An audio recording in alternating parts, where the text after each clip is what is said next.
Bismillahirrahmanirrahim.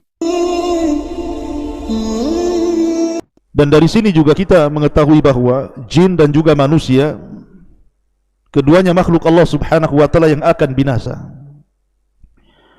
Adapun manusia ma'ruf, setiap kurun ataupun generasi mereka diberikan usia yang bermacam-macam. Tentu manusia yang pertama seperti Adam alaihi salatu wassalam dan generasi yang dekat dengan Adam diberikan usia yang panjang. Tetapi ketika generasi semakin jauh daripada generasi Adam alaihi salatu wassalam, apalagi sampai kepada kita, tentu usianya juga semakin pendek, sependek postur tubuh yang semakin mengecil. Makanya Nabi SAW yang mengatakan a'maru ummati baina sittina wa sab'in, bahwa usia umatku berkisar antara 60 sampai 70 tahun saja. Artinya sedikit yang melintasi 70 tahun itu. Bahkan usia Nabi SAW sendiri di 63 tahun dia meninggal. Lalu bagaimana dengan bangsa jin? Berapa Allah berikan usia kepada mereka? Dan bagaimana cara wafatnya? Adakah bangsa jin yang diberikan usia yang panjang melebihi usia manusia?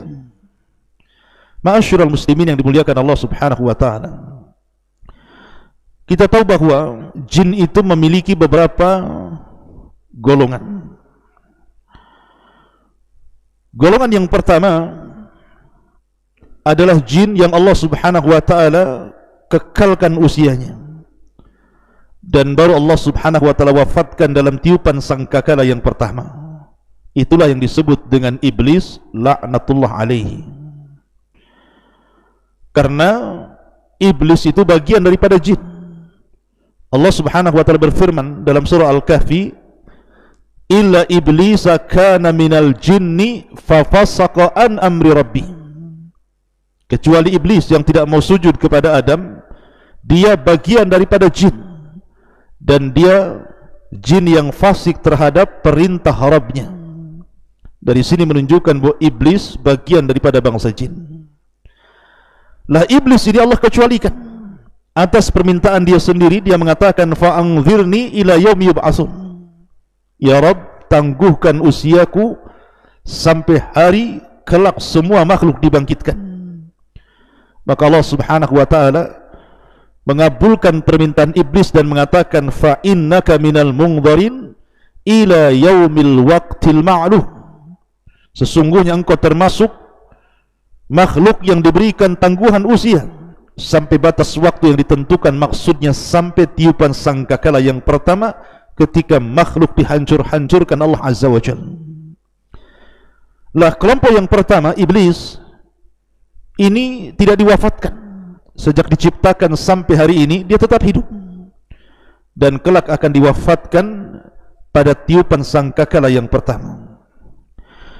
Kemudian kelompok yang kedua adalah kelompok bangsa jin yang mereka sama dengan manusia, diwafatkan oleh Allah subhanahu wa ta'ala sebelum kiamat dibangkitkan. Dan ini disebutkan di beberapa kisah di dalam hadis-hadis Nabi SAW. Contohnya hadis Abdullah bin Abbas radhiyallahu anhuma. Nabi SAW suatu ketika berdoa, beliau mengatakan a'udzu bi'izzatika alladzi la ilaha illa anta alladzi la yamut wal jinnu wal insu yamutun. Kata Nabi SAW, aku berlindung dengan kemuliaan yang tidak ada Tuhan yang berhak disembah kecuali Engkau, zat yang tidak akan pernah mati, sementara jin dan manusia mereka pasti mati. Artinya bahwa jin dan manusia mereka pasti mati sebelum kiamat dibangkitkan. Ma'asyiral muslimin yang dimuliakan Allah subhanahu wa ta'ala, adapun sebab kematian jin disebutkan para ulama. Di antara mereka ada yang mati karena disambar oleh meteor-meteor, gugusan bintang yang Allah subhanahu wa ta'ala lempar kepada mereka. lewat para malaikatnya. Dan itu disebutkan dalam Al-Quranul Karim banyak sekali. Di antara fungsi bintang itu salah satunya adalah untuk melempar jin yang berusaha naik ke langit untuk mencuri dengar dari perkataan para malaikat yang diwahyukan Allah kepada mereka. Karena dahulu di zaman jahiliyah, jin-jin ini biasa naik ke langit sebelum diutusnya Nabi SAW. Dan mereka memiliki pos-pos di langit itu untuk mencuri dengar apa yang difirmankan Allah kepada para malaikat. Apabila mereka mendengar satu kalimat, maka mereka akan menyampaikan satu kalimat kepada yang di bawahnya. Kemudian yang di bawahnya akan menyampaikan kalimat itu kepada yang di bawahnya lagi, sampai kepada jin yang ada di bumi. Dan itu sudah dicampur adukan 99 kedustaan. Lah ketika Nabi SAW kemudian diutus, maka Allah Subhanahu wa taala jaga langit itu dengan para malaikat. Makanya satu jin pun sudah tidak sanggup lagi untuk mencuri dengar, karena setiap kali mereka naik ke langit, maka mereka akan ditembak oleh meteor-meteor, oleh gugusan-gugusan bintang untuk menjaga langit dan supaya wahyu Allah Subhanahu wa taala tidak tercampur adu dengan ucapan para dukun. Mereka terkadang mati karena disambar meteor.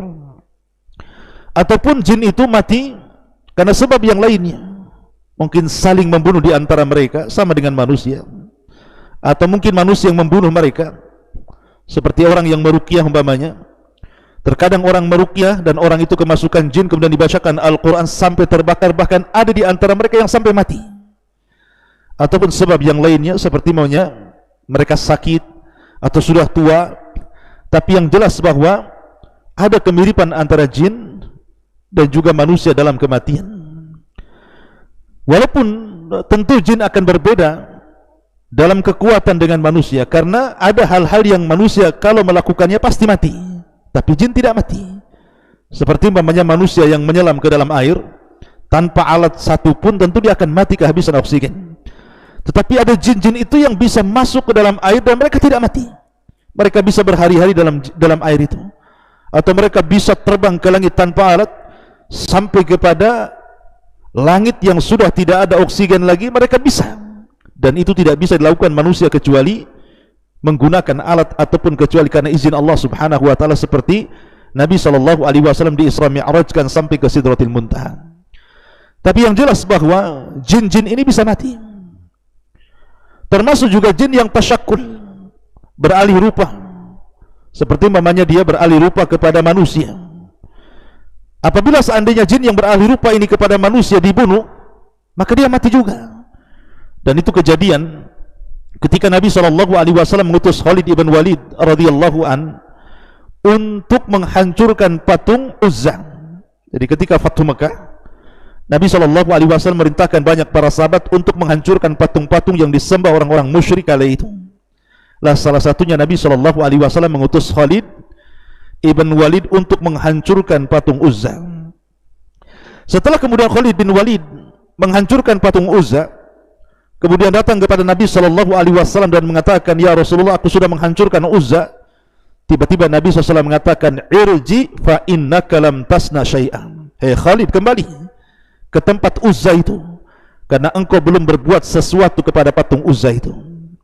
Tentu Khalid bin Walid heran, dia sudah menghancurkan patung itu. Tapi Rasulullah mengatakan, "Irji fa innaka lam tasna syai'an." Baliklah ke tempat Uzza wahai Khalid, engkau belum berbuat apa-apa. Maka Khalid pun kemudian kembali ke tempat patung Uzza yang sudah dihancurkan itu. Sementara manusia menangis karena berhalanya ditumbangkan Khalid. Tiba-tiba kemudian di tempat berhala itu ada seorang wanita yang telanjang, rambutnya terurai, di atas kepalanya banyak pasirnya, menakutkan. Maka Khalid pun kemudian langsung mengambil pedangnya, kemudian memenggal kepalanya. Kata Nabi SAW, "Tilkal Uzza." Itulah Uzza. Maksudnya syaitan jin yang menjelma sebagai nenek tua penjaga berhala Uzza itu. Dan dia mati, ditusuk oleh Khalid ibn Walid radhiyallahu anhu.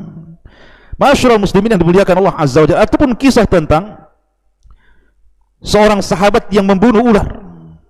Jadi diceritakan oleh Abu Sa'id yang pernah menjadi hamba saya, Hisham bin Zahra, dia pernah bercerita bahwa saya pernah menjumpai Abu Sa'id Al-Khudri radhiyallahu anhu, sementara ketika itu Abu Sa'id Al-Khudri berada di rumahnya dan dia sedang sholat. Tiba-tiba kemudian di rumah sebelahnya, di rumah Abu Sa'id Al-Khudri, terdengar ada suara. Rupanya dilihatnya ada seekor ular yang sangat besar. Maka tiba-tiba kemudian Abu Sa'id ini langsung bangkit dan hendak membunuhnya. Maka Abu Sa'id Al-Khudri radhiyallahu anhu mengisyaratkan agar jangan dibunuhnya. Maka aku pun duduk, kata Abu Sa'id, dan membiarkan ular itu. Setelah itu kemudian berangkatlah Abu Sa'id Al-Khudri radhiyallahu anhu dan yang lainnya dalam perang Khandaq. Ketika itu Nabi SAW sedang menggali parit. Lah salah seorang sahabat Nabi SAW dilaporkan bahwa ada sesuatu terjadi di rumahnya. Maka dia pun bergegas pulang ke rumahnya.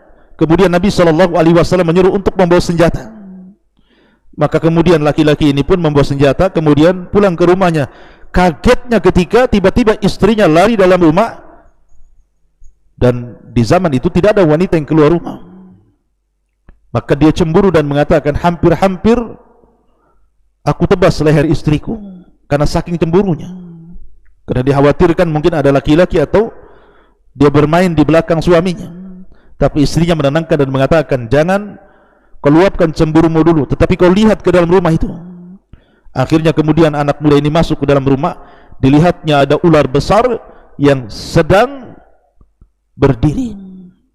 Akhirnya kemudian diserangnya oleh tombak, dan ular itu juga menyerang. Tiba-tiba saling menyerang.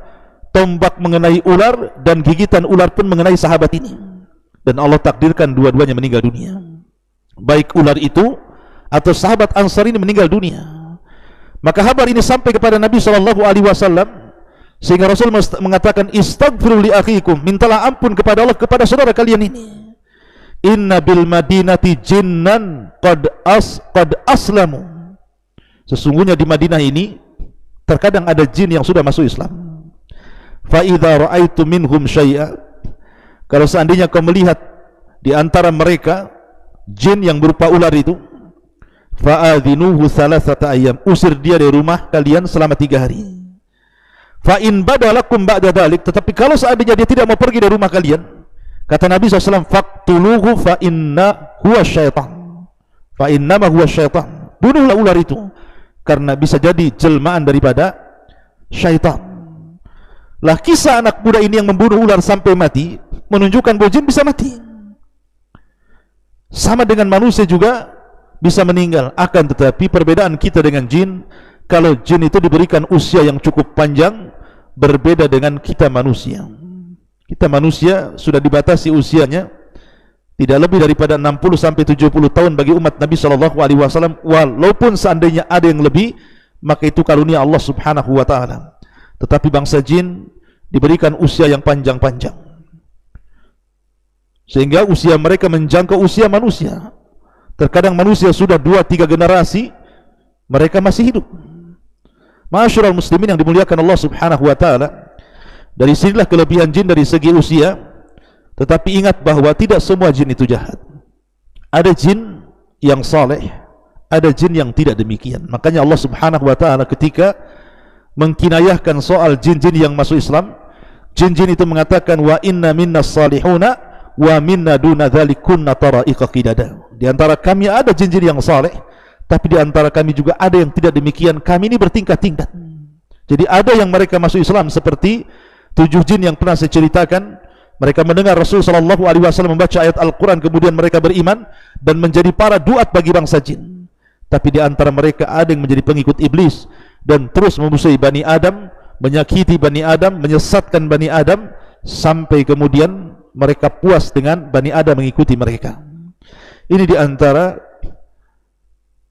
sekilas tentang apakah jin mati dan bagaimana usianya. Semoga ini menjadi pengetahuan bagi kita. Subhanakallah bihamdika, asyhadu an la ilaha illa anta, astaghfiruka wa atubu ilaik. Allahu ta'ala alam. Assalamualaikum warahmatullahi wabarakatuh.